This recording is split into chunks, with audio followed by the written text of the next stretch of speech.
Was not Count John here at supper? I saw him not. Hardly that gentleman looks. I never can see him, but after heartburn, an hour after. He is of a very melancholy disposition. You were an excellent man that were made just in midway between him and Benedict. The one is to like an image and says nothing, and the other two, like my lady's eldest son, evermore tattling. Then have Senior Benedict's tongue in Count John's mouth, and have Count John's melancholy in Senior Benedict's face. With a good leg and a good foot, uncle, and money enough in his purse, such a man would win any woman in the world if could get her goodwill. By my throat, niece, thou wilt never get thee a husband, if thou be so shrewd of thy tongue. In faith, she too is cursed. Two curses more than cursed. I shall lessen in God's sending that way. For it says, God sends cursed cows short horns, but to a cow to curse he sends none. By being too cursed, God will send you no horns. Just if he sends me no husband, for the which blessing I am at him upon my knees every morning and evening. Lord, I cannot endure a husband with a beard on his face. I rather lie in the woolen. You may hath on a husband that hath no beard. Beard is more than a youth, and he that has no beard is less than a man. And that he more than a youth is not for me, and he that is less than a man, I'm not for him. Therefore, I will even take a sixpence in earnest of the reward, and lead his apes into hell. Oh, then, go you into hell. No, but to the gate, and there will the devil meet me, like an old cuckold with the horns on his head, and says, Get you to heaven, Beatrice, and get you to heaven. Here's no place for you, maids. So deliver up my apes, and go and away to St. Peter's for the heavens, and show me where bachelor sits, and there I live, we as merry as the day is so long. Niece, I trust you will be ruled by your father. Yes, Faith, it is my cousin's duty to make courtesy and say father as they please you, but yet for all that cousin will let him be a handsome fellow, or else make another courtesy and say father as it please me. Well, niece, I hope to see you one day fitted with a husband. The fault will be in the music, cousin.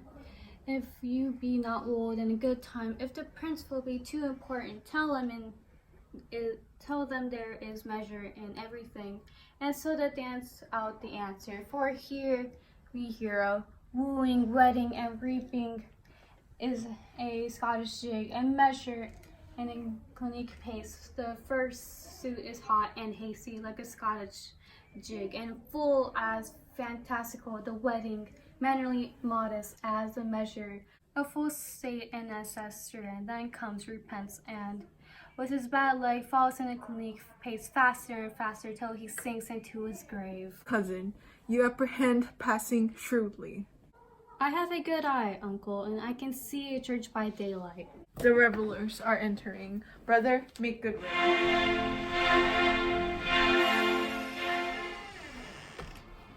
Lady, will you walk about with your friend? So you walk softly and look sweetly and say nothing.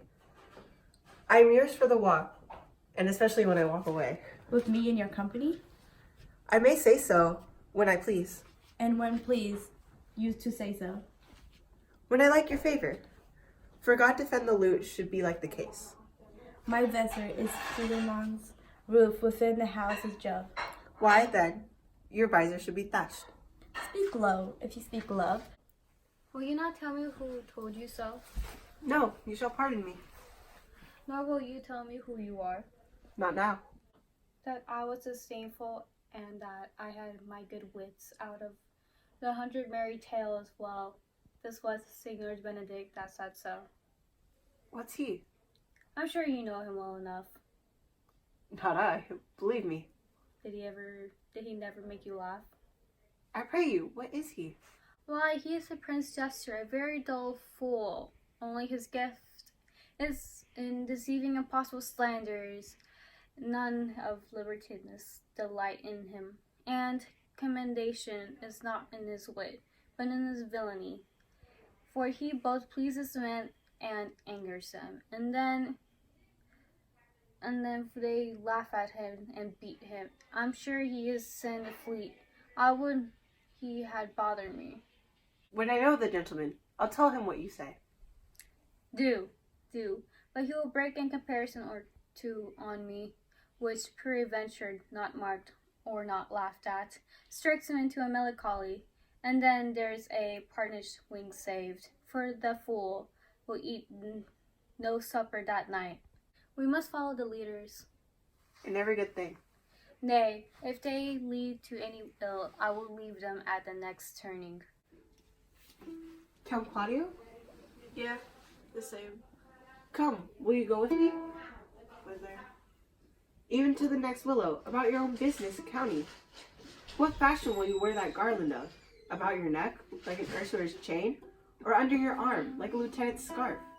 You must wear it one way, for the prince hath got your hero. I wish him joy of her. Why, that's spoken like an honest drovier. So they sell bullocks. You do think that the prince would have served you thus?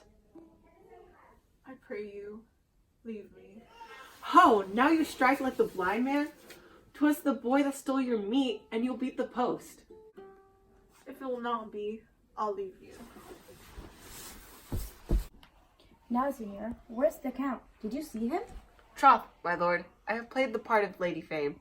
I found him here as melancholy as a lodge in a warren. I told him, and I think I told him true, that your grace had got the good will of this young lady, and I offered him my company to a willow tree, either to make him a garland as being forsaken, or to bind him up as a rod, as being worthy to be whipped. To be whipped? What's his fault? The flat transgression of a schoolboy, who, being overjoyed with finding a bird's nest, shows it to his companion, and he steals it. Wilt thou make a trust a transgression? The transgression is in the stealer. Yet it had not been amiss the rod had been made, and the garland too. For the garland he might have worn himself, and the rod he might have bestowed on you, who, as I take it, have stolen his bird's nest. I will, but teach them to sing and restore them to the owner. If their singing answer your saying, by my faith, you say honestly. The lady Beatrice hath a quarrel to you. The gentleman that danced with her told her she is much wronged by you.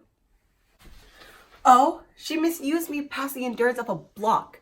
An oak, but with one green leaf on it, would have answered her. My very visor began to assume life and scold with her. She told me, not thinking I had been myself, that I was the prince's jester, that I was duller than a great thaw, huddling jest upon jest with such impossible conveyance upon me that I stood like a man at a mark, with a whole army shooting at me. She speaks poniards, and every word stabs. If her breath were as terrible as her terminations, there were no living near her. She would infect to the North Star. I would not marry her, though she were endowed with all that Adam had left him before he transgressed. She would have made Hercules have turned split, yeah, and have cleft his club to make the fire too. Come, talk not of her. You shall find her the infernal in good apparel. I would to God some scholar would conjure her, for certainly, while she is here, a man may live as quiet in hell as in sanctuary, and people sin upon purpose, because they would go thither. So, indeed, all disquiet, horror, and perturbation follows her. Look, here she comes. Will your grace command me any service to the world's end? I will go on the slightest errand now to the antipodes that you can devise to send me on. I'll fetch you a toothpicker now from the furthest inch of Asia, bring you the length of Prester John's foot, fetch you a hair off the great champ's beard, do you any embassage to the pygmies, rather than hold 3 words conference with this harpy? You have no employment for me? None, but to desire your good company. Oh God, sir, here's a dish I love not. I cannot endure my lady tongue. Come, lady, come. You have lost the heart of Signor Benedict. Indeed, my lord, he lent lasted me a while, and I gave him use for it. I doubt heart for his single one married. Once before he won't of me was false dice. Therefore your grace may well say I have lost it. You have put him down, lady. You have put him down. So I would not he should do me, my lord, lest I should prove the mothers of fools. I have brought the Count Claudio, whom you sent me to seek. Aye, how now? Count, wherefore are you sad? Not sad, my lord. How then? Sick? Neither, my lord. The count is neither sad nor sick, nor married nor well, but civil count, civil as an orange, and something of that jealous complexion. I faith, lady, I think your blazing to be true, though I'll be sworn, if he be so, his conceit is false. Here, Claudio, I have wooed thy name, and fair hero is one. I have broken with her father, and his goodwill obtained. Name the day of the marriage, and God give me thee joy. Count, take me of my daughter, and with her my fortunes. His grace hath made the match, and in grace say amen to it. Sweet count, 'tis your cue. Silence is the perfectest herald of joy. I were but little happy, if I could say how much. Lady, as you are mine, and I am yours, I give away myself for you, and doth upon the exchange. Speak, cousin, or, if you cannot, stop with his mouth, with a kiss, and not let him speak neither. And faith, lady, you have a merry heart. Yeah, my lord, I think it. Poor fool, it keeps on the windy side of care. My cousin tells him in his ear that he is in her heart. And so doth, cousin. Good Lord, for our alliance, thus goes every one to the world but I, and I am sunburnt, and I may sit in a corner and cry, hi-hoo for a husband. Lady Beatrice, I will get you one. I would rather have one of your father's gettings. Hath your grace neither a brother like you? Your father got excellent husbands, if a maid could come by them. Will you have me, lady? No, my lord, unless I might have another for working days. Your grace is too costly to wear every day, but I beseech your grace, pardon me. I was born to speak all mirth and no matter. Your silence most offends me, and to be married best becomes you. For, out of question, you were born in a merry hour. No, sure, my lord. My mother cried. But then there was a star dance, and under that was I born. Cousins, God give you joy. Niece, will you look to those things I told you of? I cry you mercy, uncle, by your grace's pardon. By my troth, a pleasant-spirited lady.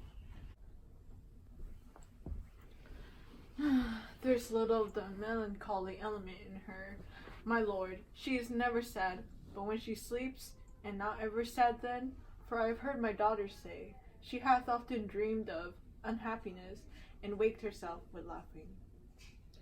She could not endure to hear a tale of a husband. Oh, by no means. She mocks all her wooers out of suit. She were an excellent wife for Benedict. He shall fall in love with Beatrice.